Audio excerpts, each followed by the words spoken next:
Hi everyone, welcome back to now the second part of the third lecture in this introduction to phonology. Before we concern ourselves with the details of the Bayesian feature system, I want to think about things at sort of a more broad theoretical level and think about what exactly a phonological feature system should be, what phonological features exactly are trying to explain beyond the practical notion of grouping sounds that are clearly somehow phonetically similar into groups. So in a real sense, the underlying question behind a theory of phonological features is the following, namely, what knowledge do humans possess about speech sounds? Or to put this in other terms, how is the knowledge of speech sounds encoded cognitively? So when we say that all vowels build a natural class that we can put together using the feature plus syllabic, maybe that's saying something about how those sounds are grouped together in some storage of phonological information in our minds. And when we think about ways in which we can recognize some things as being the same, even when they're changed in some way, let's consider a few examples. So it's possible to recognize, for instance, the tune of a song as being the same, even if the key is transposed, the key is changed. Say we have one version in C major and another in D major, or if the text is altered a little bit, and if one word is substituted by another word, we might still recognize it as the same. And similarly, we might recognize an illustration as the same, whether it's in black and white or in color, or you can see there are maybe some movies that in the 1930s and 40s, which have been shown in black and white and subsequently recolorized. For instance, you can still talk about that as being the same movie, even though you can see it with or without a full color palette. And you can also recognize a poetic text as being the same text, even if it is set to a different tune. So make a brief musical interlude here to drive this point home, so to say, to make this point really explicit. We can take the instance that there are many, many different settings in the German art song tradition of a poem from one of von Goethe's works, Wilhelm Meister's Lehrjahre. And this is a poem, a song supposedly by one of the characters, Mignon. In this work, it's usually recognized by the first words, kennst du das Land? Do you know the land? Do you know that place? And in fact, I've found that from the 19th century, there are at least 67 or so settings in original language, not counting translations of this poem into other languages that then have been set to music. And we can take three quick examples, three relatively well-known settings of this songs from the composers Franz Schubert, Robert Schumann, and Hugo Wolf as instances where, yeah, we can recognize this text as being the same text, even though the tune, the music to which it is set, is quite different. So let's start, we'll just listen perhaps to the first verse of each of these, for which I produced the text here. Wo die Zitronen glühen, im dunklen Rauch die Goldorangen glühen. Ein sanfter Wind vom blauen Himmel weht. Die Erde schnell und hoch der Moor steht.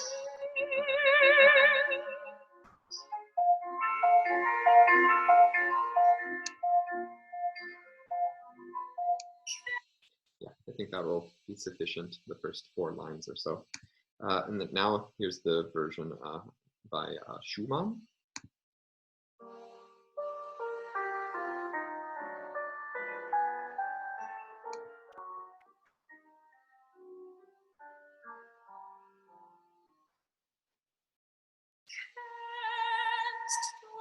das Land, wo die Zitronen im Dunkeln flaute Himmel Orangenglüh.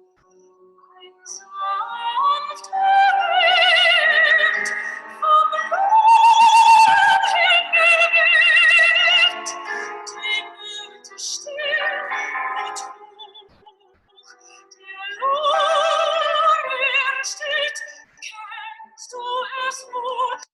And finally, my own musical library, the version of Hugo Wolf.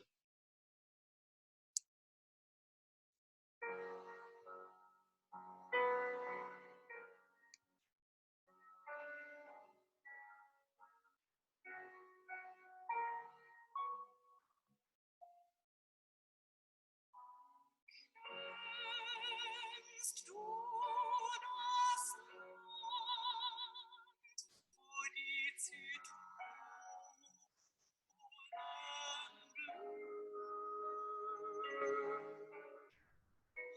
Im dunklen Land die Gold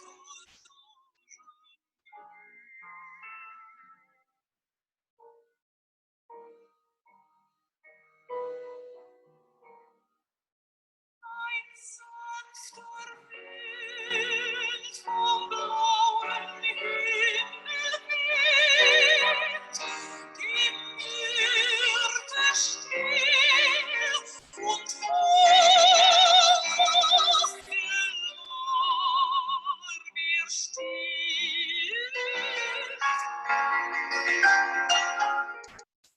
Okay. So yeah, without delving into music criticism or musicology too much, the point here is simply that although the settings, the music, the tunes that we can hear in each of these cases are quite different from one another, it's quite straightforward to recognize the text as being the same text. So in each of these examples that I've mentioned here, whether we're talking about a song, an illustration, a text, it seems relatively clear that people have to have some kind of abstract mental representation that separates the essential from the inessential, or something that allows us to say, this is still the same entity regardless of what other aspect has been changed. So in creating a theory of features for sounds, what we are attempting to do is to devise a theory of what a phonological representation for those sounds looks like. So then this means at the level of mental abstraction, so here we're talking about the phonemic level, we could say that English, both speakers of English and speakers of German, for instance, seem to encode stops with a difference between the feature, we'll introduce this later, plus spread glottis, sorry, to not encode stops, I meant, not to encode stops with any difference between aspiration and lack of aspiration. In other words, we can say that underlyingly in phonemes, to take the instance at the alveolar place of articulation, there's an underlying but no underlyingly aspirated t.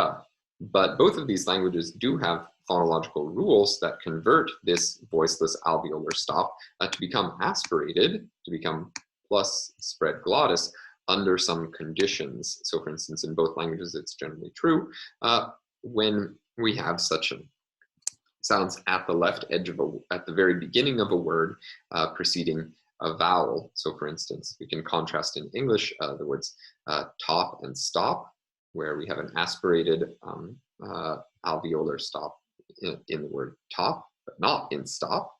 And in German, we can contrast Tal with aspiration and Stahl without an aspirated alveolar stop. On the other hand, in Mandarin Chinese, the distinction between lack of aspiration and aspiration is phonemic, is contrastive. So we can find a minimal pair, including in terms of tone, the adjectives for red and the noun beach are distinguished merely by this feature plus spread glottis on the stop at the left edge of the word. So now, although in English and German, there is no underlying contrast between stops, for instance, in terms of the feature values plus spread glottis, aspiration, and minus spread glottis, lack of aspiration. The specification minus spread glottis has to be there for the underlying phoneme. So in English and German, this phoneme, this voiceless alveolar stop, must bear the feature value minus spread glottis. That feature needs to be there to say that, okay, the default realization, the elsewhere realization, in other words, of this phoneme, for instance, as it occurs in the word stop or the word Stahl in German, is going to be with the feature value minus spread glottis. If this were completely under specified, then it might be somewhat unpredictable how this sound might be realized. You might see, I don't know, something like random fluctuation between aspiration and unaspiration, which isn't the case.